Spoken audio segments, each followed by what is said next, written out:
প্রতিযোগিতায় স্টিমারঘাট যুব সংঘের ৭৫ ফুট নৌকার অংশগ্রহণ।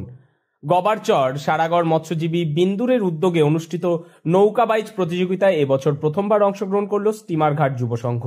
ক্লাবের পক্ষ থেকে প্রতিযোগিতায় হাজির করা হয়েছে বিশাল ৭৫ ফুট লম্বা একটি নৌকো, যা দেখতে ভিড় জমাচ্ছেন দর্শনার্থীরা। এদিকে পুরো প্রতিযোগিতাকে ঘিরে ভাগীরথী নদীর ধারে কঠোর নিরাপত্তা ব্যবস্থা করেছে পুলিশ প্রশাসন। নৌকো চলাচল, দর্শকদের ভিড় ও প্রতিযোগিতার গতিবিধি নজরে রাখতে মোতায়েন করা হয়েছে বহু পুলিশ কর্মী। প্রশাসনের পক্ষ থেকে নিশ্চিত করা হয়েছে যে যাতে কোনো ধরনের দুর্ঘটনা না ঘটে। এই যে নৌকা বাইচ হারিয়ে যাওয়া একটা সাংস্কৃতিক অনুষ্ঠান, এটা আজ থেকে ২৫ বছর আগে প্রাক্তন বিধায়ক এবং পৌরপতি অজয় দে এটা সৃষ্টি করেছিলেন।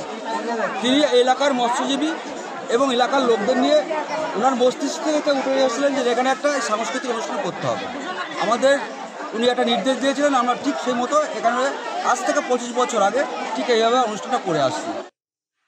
উৎসবের আবহে স্থানীয় মানুষজন ও দর্শকদের ভিড় জমে উঠেছে নদীর দুই পারে।